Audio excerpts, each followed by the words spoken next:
Salve minha freguesia! Aqui é o guru do seu empreendimento, o senhor de todo o marketing ao lado dele, o xamã europeu, o seu Rodrigo Hilbert da Macumba, Gustavo Meller. É uma macumbinha, me liga. Como assim? Macumbinha do bem. Começou o oferecimento, você entendeu? Simbora aí, foi um programa livre até hoje, agora já tem merchandising aqui já, né? De Macumba. Seu caminho tá travado? Seu emprego não vai? Seu amor não volta? Ele traz o seu amor de volta em 7 dias com penacho ainda, assim, ó. Aliás, outro dia vi um evento chique de coisa de espiritualidade, né? Os espiritualistas ricos. Aí a pessoa recebia assim, uma pena com fumaça, uma coisa muito chique. Eu falei, vou botar o Gustavo agora na porta da sede, passando uma pena no pessoal que chega com uma fumacinha. Sim, um carvãozinho de churrasco ali. Aí, a pessoa nem vai se ligar no carvãozinho de churrasco. Vou ali, ó. Vamos fazer, ó, o seguinte, hoje nós vamos falar sobre transição de carreira. No episódio 35, né, que nós fizemos semana passada, o Gus comentou um pouco sobre como é que a gente chegou, né? Foram os 8 sócios de um segredo. Mas hoje eu falei, eu vou te provocar para você falar sobre a sua transição de carreira. Eu sei que essa transição de carreira é a dor de muita gente aí, que tá querendo, vai, não vai, muda, não muda, etc e tal. Então nesse muda, não muda, você vai entrar na dancinha com o alemão e... Vamos falar hoje, transição de carreira, jornada do alemão. De funcionário de multinacional a padrão, empreendedor exoconsciente, esquizotérico, xamânico. Vem com a gente, minha gente!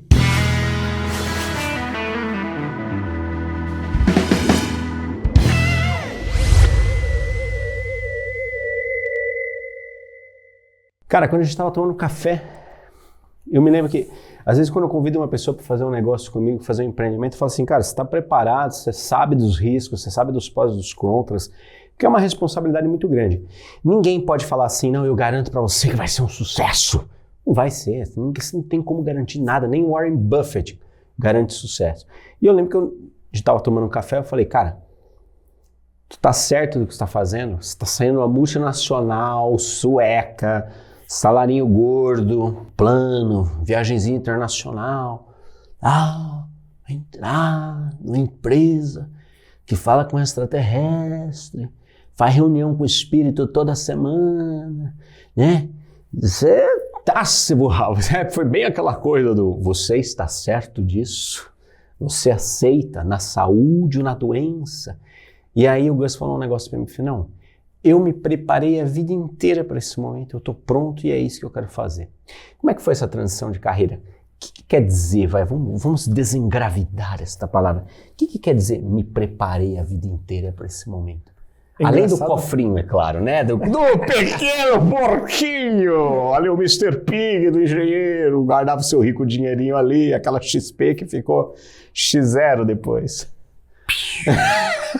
Meu senhor...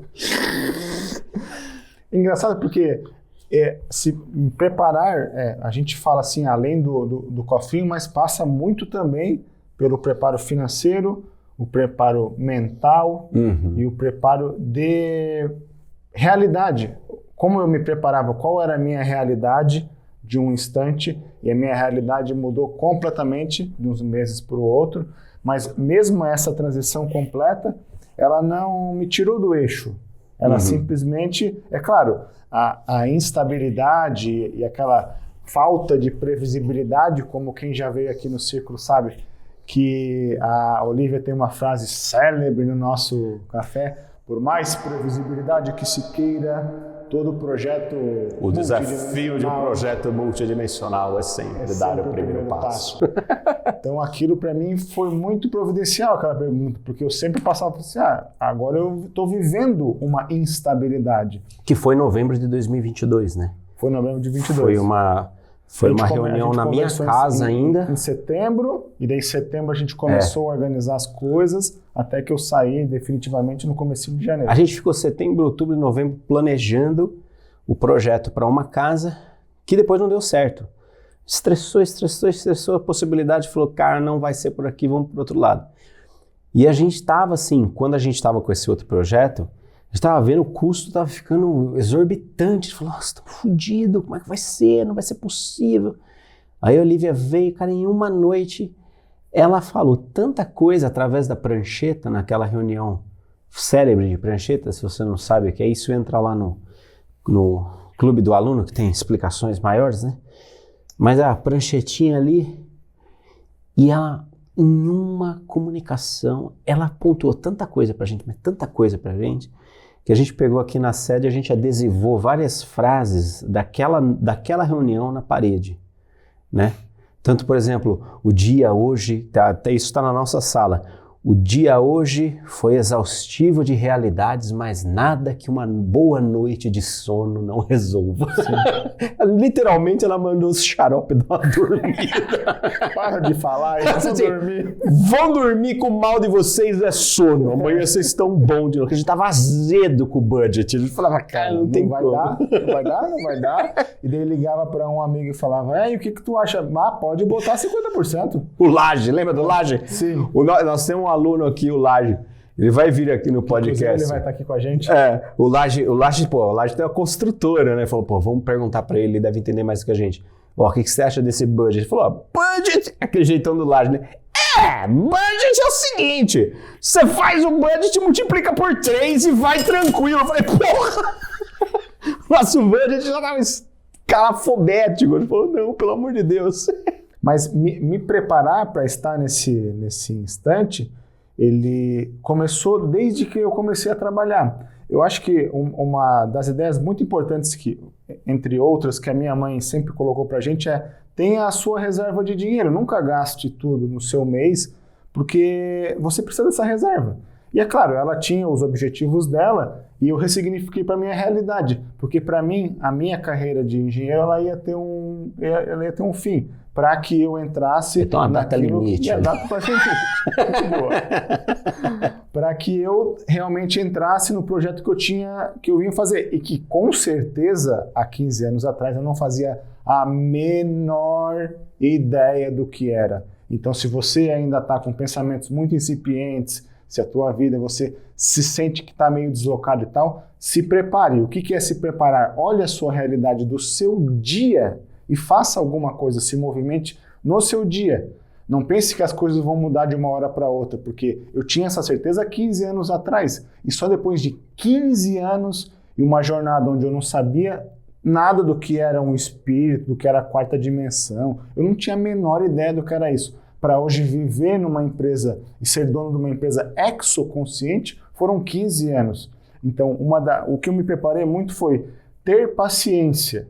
E a paciência, ela é uma virtude que também se trabalha, ela é uma virtude ao longo do tempo. Porque tem horas que eu ficava realmente impaciente, tem horas que eu falava, caramba, mas será que é isso aqui? Será que eu preciso me acomodar agora? Será que eu preciso continuar me movimentando? E isso passava, essas nuances da sua paciência, elas passam durante o dia. Porém, há uma certeza que te move, e aquela certeza mas construa a sua realidade. Não pense que um dia para outra, desde do nosso café, que foi em setembro, até janeiro, foram 4 meses. Então, mesmo depois de eu ter a certeza de que eu ia virar empresário, porque lá naquele dia, em setembro, eu falei, ok, estamos juntos, apertamos a mão e dali para frente vamos começar a construir, foram 4 meses.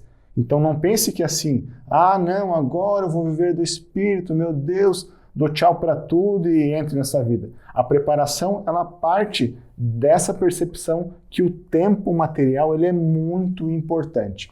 E dentro dessa jornada, o que eu tinha muito comigo? Eu falava, eu tenho que fazer uma reserva de dinheiro. Então, essa reserva de dinheiro que ela vai... Hora que eu precisar, aquele quantum energético que eu guardei dentro do banco, que nada mais era do que a minha energia, porque era fruto do meu trabalho, eu guardava a minha energia no banco, que uma hora que eu precisava, eu falei, eu tenho uma reserva do meu próprio tempo. Então, se algum dia eu receber dinheiro pelo meu tempo, a hora que eu precisar não receber mais aquele dinheiro naquele instante, eu tenho o meu próprio tempo guardado no banco, me esperando para que eu use aquele tempo para desenvolver outros projetos. E foi o que aconteceu. Aliás, é muito isso que a gente está falando, é uma coisa muito foda. E você precisa prestar muita atenção nisso se você está pensando num plano de carreira. Primeiro, talvez a sua carreira e o seu projeto de vida, ou o projeto de vida onde você vai realmente fazer parte, vai se realizar, talvez esse projeto ainda nem exista.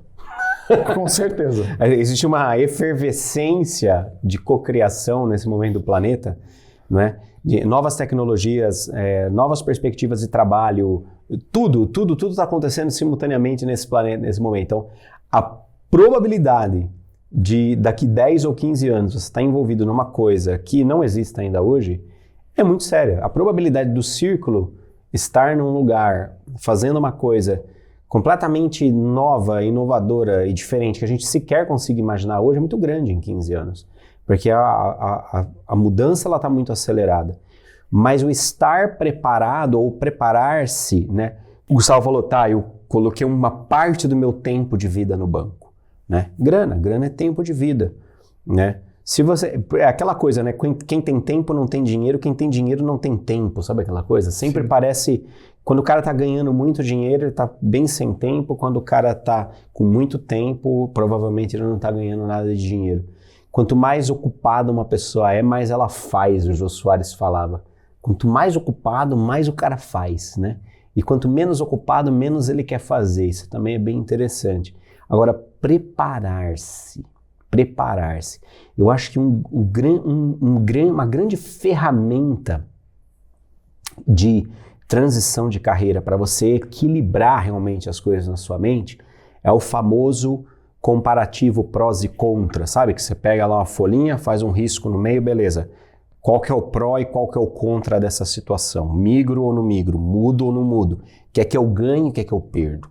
Né? Quer que eu ganhe, quer que eu perco? São ganhos e perdas que precisam ser medidas de maneira racional. E às vezes a gente fica numas crises muito loucas dentro da nossa mente porque justamente tudo está acontecendo simultaneamente na nossa mente. Por princípio de correspondência, cara, descarrega a tua mente num papel. Faz lá um risco, prós e contras. E aí, porque você tira o pensamento da tua mente, materializa ele ali, e ali você brinca. Às vezes é legal você recortar, pega uns cartõezinhos de papel, coloca lá prós, contra. Porque em algum momento pode ser que um contra vire a ser um pró, porque você mantém essa lista sempre atualizada, ou seja, você tem um objetivo. Eu vou fazer uma transição de carreira. Agora, nesse exato momento, eu sou preparado? Eu tenho mais contras do que prós. Daqui a pouco, passa alguns meses, você cria um plano do que você vai fazer para estar mais preparado daqui a 6 meses, por exemplo. E daqui a pouco, aquele que era contra virou pró. E a balança começa a se equilibrar. E chegou um momento que você falou, pô, agora sim, chegou a hora. Porque é uma certeza. É uma certeza. Quando a gente saiu do café e eu fui para casa e no meio do caminho você falou, pô, será que não tem que esperar mais um pouco? Será que é a hora? Será que você já precisa pedir demissão agora? E eu lembro de olhar aquela mensagem e falar assim, Juliano, faça o seu melhor, porque a minha decisão é o meu melhor, eu estou decidido. Vamos percorrer os custos, vamos percorrer os budgets. Com certeza nós vamos fazer tudo isso, mas não receba um peso que não é teu, porque eu decidi. Então, se eu decidi, é minha responsabilidade e eu preciso seguir com aquilo adiante. Então, faz parte da minha natureza. Então, eu lembro que você respondeu, ok, então, tá tudo certo, vamos seguir. Então, eu me coloquei no meu lugar, eu falei, eu decido. Se a gente, por alguma falha do que aconteceu, a gente não desse certo, eu não ia em nenhum momento falar assim, Juliano, tu foi um filho de uma... porque você não me avisou, porque você não... Eu nunca iria falar isso, porque eu decidi. Então a responsabilidade era minha. Eu ia falar o que eu preciso ajustar em mim para os próximos, mas eu não ia botar no teu rabo, só a parte que ele cabe. É bonitinho ver assim, a pessoa do segundo podcast, ela ainda usa filha da... Muito elegante, né? Muito fofo, muito fofo. Quem não conhece, que te compre. Mas e é bem isso, porque quando a gente assume, claro, eu era o cara que estava propondo a coisa, né? E a gente sempre tem uma certa responsabilidade, mas esse lance que o Gustavo estava falando é tipo, não, peraí, essa aqui é a minha parte. Eu sei do que eu estou fazendo, e se nada der certo, E a gente sempre percorreu essa frase nas nossas reuniões. Bom, se nada der certo, a gente monta um escritório de irmãos à obra, porque em reforma nós somos muito bons, abaixo do budget, e dá certo. Ah, não, se nada der certo, a gente monta um restaurante, porque a gente cozinha aqui na sede e a comida sempre fica muito boa. Então, aquela coisa do se nada der certo, alguma coisa vai dar certo, não é? E aí vem o risco de você aprender. E de aprender e empreender, né? Agora, tem um ponto que é legal, que é a expectativa versus a realidade. Porque você tem um antes e depois que você compara, né? Você tinha uma vida lá, engenheiro, tem até um capacetinho aqui, depois a gente pega, tá em algum lugar aqui o capacetinho dele, né? Então tinha um antes, tinha uma rotina, etc e tal, que trazia suas seguranças e eu vejo também que trazia suas limitações. Hoje tem inseguranças, mas ilimitações, né? Porque tudo pode ser, né? Não, sem querer recorrer aqui à Xuxa, né? Tudo pode ser, se o cara lá de cima...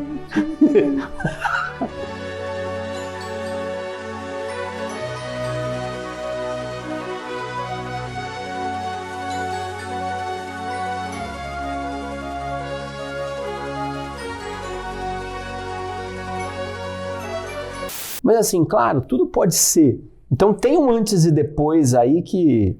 Como é que você pesa isso? Ainda mais porque, pô, vocês acham que a gente tá aqui lindo, leve e solto, montados em fortuna? Não, nós estamos ralando também. Estamos ralando, tem os desafios, tem... nada do nosso projeto original deu certo, viu? Depois a gente conta isso no próximo episódio. É o próximo episódio, nós vamos contar para vocês. Nada do projeto original deu certo. E tudo deu certo. É engraçado isso. Nada deu certo, mas tudo deu certo. Porque nada deu certo, a gente conseguiu encaixar o lugar. Vai ser os próximos capítulos. Mas antes esse negócio. Antes e depois. Quais as seguranças que desapareceram? Quais as inseguranças que surgiram? Quais as limitações que desapareceram e as ilimitações que agora são possíveis? Eu lembro muito que quando eu comecei, quando eu trabalhava, eu era muito demandado. Então, eu simplesmente sentava na minha cadeira e recebia de 50 a 70 e-mails por dia de decisões que eu tinha que tomar para que o projeto andasse. Então, eu tinha lá uma pilha de decisões e para mim aquilo era muito natural, que eu olhava assim, pô, esse cara está precisando disso, tal, respondia a ele, às vezes deixava, tanto que eu conseguia manter uma organização, que quando eu passava 2, 3 dias, eles iam me perguntar o que está acontecendo, porque eu não demorava tanto para fazer as respostas. Então eu conseguia seguir essa. Então eu tinha essa demanda. Então, ou seja, às vezes eu falava assim, pô, hoje eu tô de saco cheio de querer produzir alguma coisa, de realizar e tal. Eu sentava e ia responder e-mail, porque eu sabia que lá dentro eu continuava produzindo. 70 e-mails por dia. Quando eu cheguei aqui, que eu passei 3 dias sem receber um e-mail, eu cheguei em casa e falei, caraca, o que eu tô fazendo? O que eu tenho que fazer agora? Será que eu tô sendo produtivo? Será que eu tô conseguindo caminhar? Será que, meu Deus do céu, eu entrei meio que em pânico. Vou começar a escrever e-mail para você. Então, essa realidade do quê? Eu tinha uma demanda. Traz café. Eu recebia muita demanda. Hoje em dia, não. Hoje em dia, eu tenho que gerar a demanda. Eu tenho que ativar. Eu tenho que sentar com você, bolar uma estratégia e botar aquilo em marcha. E aquela estratégia, normalmente, quase sempre, ela vai mudando e ela vai se ajustando e passam os dias. Então, essa dinâmica era uma dinâmica que eu não tinha antes. Antes eu simplesmente recebia, ou seja, eu existia e dentro do meu flow, porque eu sempre digo, eu não saí porque eu não estava no meu flow, porque eu não gostava de trabalhar. Eu gostava do que eu fazia naquela realidade. Depois que eu percebi uma outra realidade de agora trabalhar, fazer tudo aquilo, estar ainda mais no flow dentro de um projeto exoconsciente, eu falei, cara, vou estar ainda mais no meu flow, é esse o caminho que eu quero seguir. E é engraçado porque hoje eu recebi uma mensagem de um amigo das antigas, que eu postei uma foto com um sorriso, ele falou, caraca, cara, hoje tu tá feliz pra caramba, né? Tipo assim, a gente nunca viu você sorrir. Sim. Daí aquilo eu falei, cara, realmente. Daí ele falou assim, você tá muito mais feliz do que os caras que estão se matando aqui pra trabalhar, que nem você se matava antes, e não vivem essa felicidade. Eu falei, cara, é exatamente isso. Hoje eu vivo a minha felicidade e eu coloco ela durante o meu dia. Começou a evangelização dos engenheiros. Cara, mas é isso mesmo, porque toda segunda de sintonia no círculo a gente faz foto e tal, e a máquina circula na nossa mão. Às vezes sou eu, às vezes é a Ju, às vezes está o Lê fazendo foto, e essa foto que o Gustavo está falando foi o Lê que tirou. No fundo, é aquela coisa, né? Que nem aquela história do empresário que chega e vê um pescador deitado embaixo da rede, né? No coqueiro, e ele fala assim, por que o senhor está aqui deitado? Ele falou assim, não, porque eu já pesquei hoje. Ele falou, mas o senhor não pensa em pescar mais, assim? Ele falou, mas pescar mais para quê? Não, para o senhor poder ganhar um pouco mais de dinheiro. Eu falei, mas um pouco mais de dinheiro para quê? Não, para o senhor poder comprar um barco melhor. Mas comprar um barco melhor para quê? Para o senhor poder pescar mais e poder ter mais dinheiro? Mas pescar mais para ter mais dinheiro para quê? O senhor monta uma frota de barcos e o senhor vai poder pescar muito mais, o senhor vai poder dar emprego para as pessoas, mas eu vou poder pescar e fazer tudo isso porque o senhor ter muito mais condição, mas para quê? Para o senhor poder ficar tranquilo, deitado numa árvore quando quiser? Ele falou, mas eu já estou. Né? Existe uma, e eu acho que aí é um ponto muito legal, que é a suficiência, né? Nós perdemos, a sociedade atual, ela perdeu a noção de suficiência. E a maioria das pessoas, elas estão migrando de carreira porque elas estão redescobrindo a suficiência. Elas estão redescobrindo aquilo que é suficiente para elas. Então, ser feliz é a máxima suficiência. Ser leve é a máxima suficiência. E às vezes não é um salário que vai te dar isso. Não é o bônus no final do ano ou o bônus do semestre, não é isso. Eu me lembro de uma mentorada minha, que ela saiu, abandonou a vida corporativa, foi fazer outra coisa. Ela falou assim, eu troquei o meu salário, agora eu ganho menos, mas eu sou mais feliz e tenho tempo de ficar com a minha neta. Eu falei, então você não ganha menos.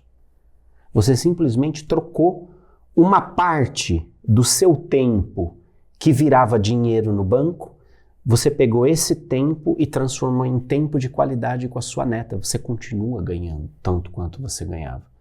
Só que agora, metade você recebe em dinheiro em espécie e a outra metade em qualidade de vida. E isso está mudando, inclusive, o mapa de demandas dos principais executivos. Hoje é diferente.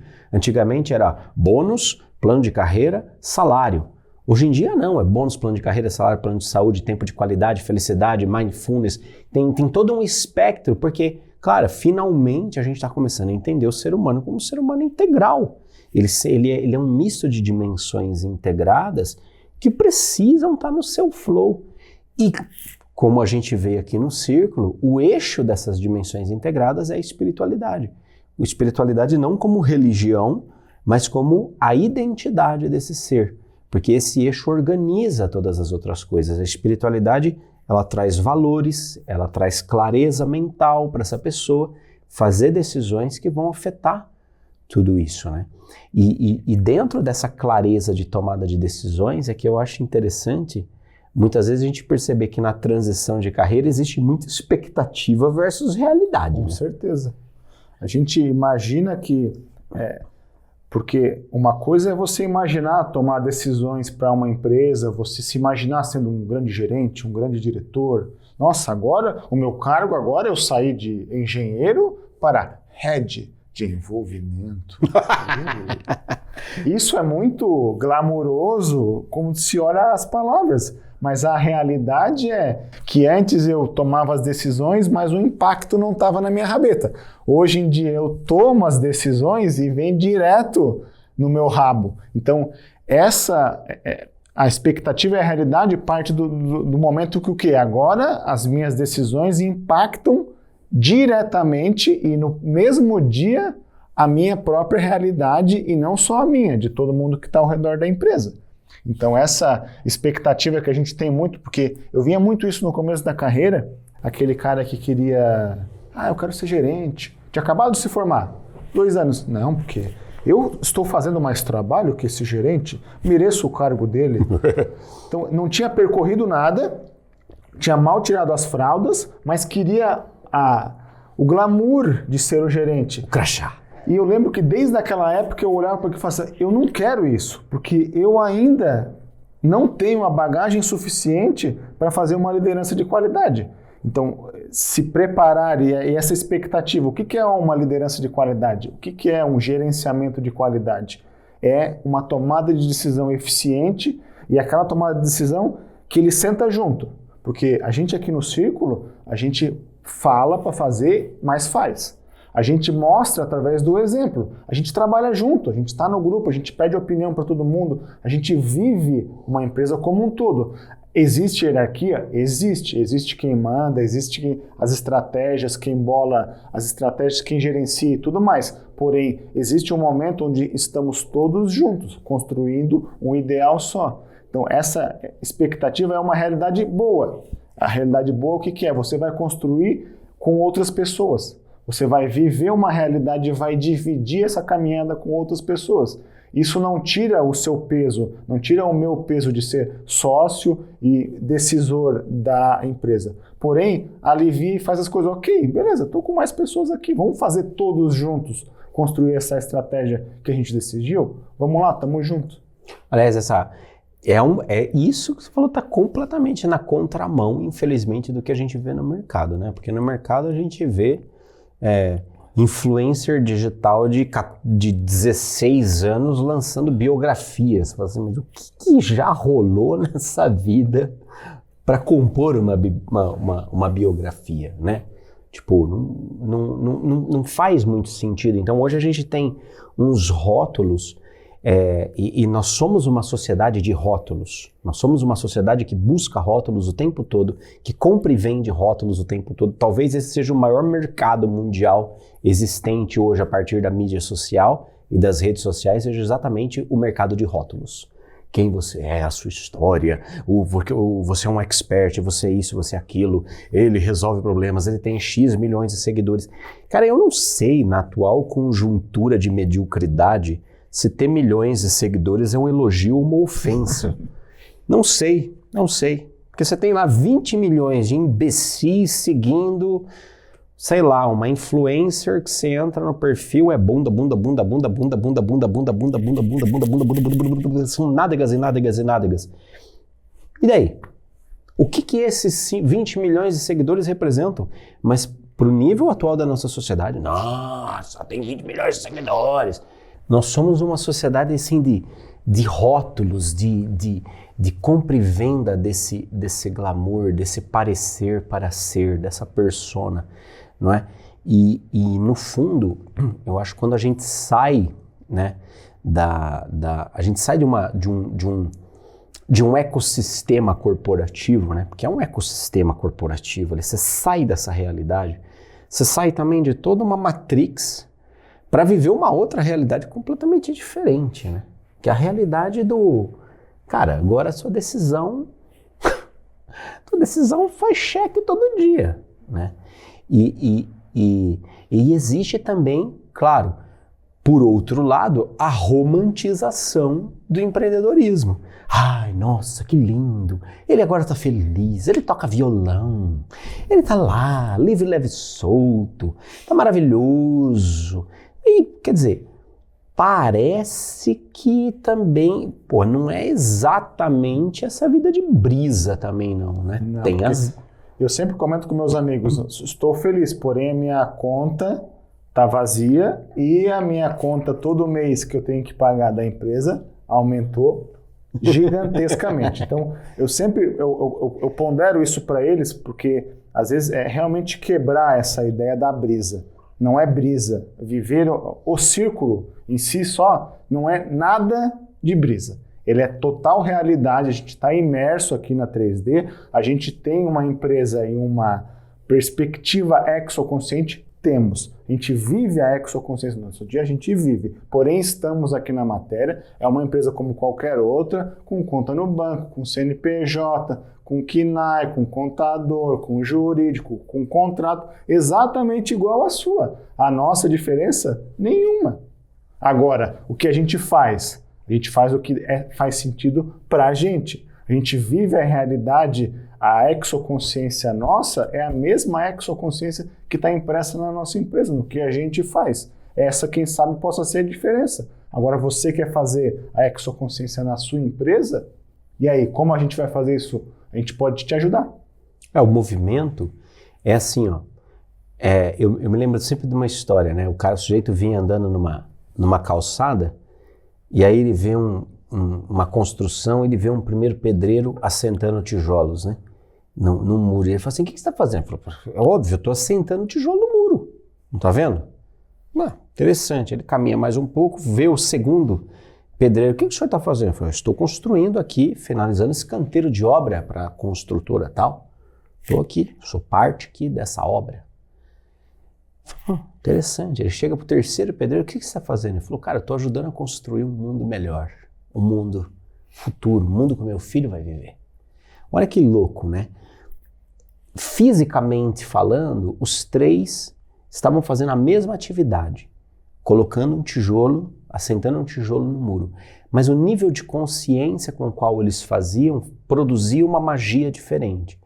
Não tenha dúvidas de que o terceiro pedreiro era o mais feliz, porque ele tinha uma consciência muito mais ampla da importância do trabalho que ele estava fazendo. Mesmo executando exatamente a mesma coisa. Então, assim, nós aqui, nós pagamos imposto, chega a DARF, que nem o Gustavo falou, tudo igual. Só que quando eu pago imposto, para mim ele não é imposto, para mim ele é espontâneo. Não, que legal, que eu fico feliz de poder pagar lá os 17% para o governo em cima do nosso faturamento e falar assim, olha, essa é a nossa contribuição social, né? Eu gosto muito de uma frase que você fala, que esse dinheiro não é nosso. O dinheiro do imposto não é nosso, porque ele é igual para todo mundo. Todas as empresas que estão constituídas legalmente pagam o imposto. Por que o meu imposto... não é justo eu pagar. Não é justo. Por quê? Então não é justo para você, divina providência do mundo, mas para o seu colega do lado é justo. Por que não? Os dois têm uma empresa igual. Esse nível de consciência muda tudo, muda a forma como você faz as coisas, muda o sentimento que você tem, né? E muda a sua sensação de responsabilidade no final do dia. Mas o governo vai desviar o imposto. Mas é um outro problema, um problema de esfera política que a gente pode entrar em outro momento. Mas a minha parte, ela está sendo feita com consciência. Eu falo que eu sou o capitalista mais socialista que todo mundo conhece. Né? Todo empresário que paga o seu imposto com essa consciência é um capitalista, é um liberal socialista, é um capitalista socialista. Porque ele está pensando no social, ele está dando do produto que ele gera uma parte em retribuição à sociedade que compra os produtos dele. A sociedade, eu fiz colégio público, eu me formei em colégio público, eu comi merenda na escola, né? De graça? Não, de graça não. Tinha lá na minha época os empresários de sucesso que pagavam os impostos para chegar a minha canjinha de galinha ali. Ai, comi muita canjinha de galinha. Eu comi uns 3 pratos, mais ou menos, dava prejuízo ali. Entendeu? Então, se hoje eu pago imposto, porque esse imposto vai virar merenda na escola do próximo posate, que vai sair da escola pública, vai empreender e assim, veja, olha que é muito lindo de observar. Tem muita sujeira no sistema? Ainda tem. Mas tem muita sujeira na minha vida, tem muita sujeira na sua, né? Nós não somos santo nem nada. Diga onde você vai, que eu vou varrendo. Diga onde você vai, que eu vou varrendo. É isso aí, ó. É isso aí. Então, é legal. A grande diferença quando a gente faz essa jornada e principalmente chega numa empresa exoconsciente é justamente a consciência que a gente tem de tudo que nós estamos. A grande magia que o conhecimento traz é justamente a consciência de todo ato. Quando eu tenho consciência de cada ato, empreender se torna um movimento de magia, um movimento mágico. E esse movimento mágico pode transformar todas as coisas. Mas não é assim de graça. E esse é o tema do nosso próximo episódio. Nós vamos falar sobre confiança versus competência. Legal. Eu confio, vou começar meu negócio, é isso, eu quero fazer. Cara, confiança só não basta. A gente se vê no próximo episódio. Isso Tchau! Aí. Até mais!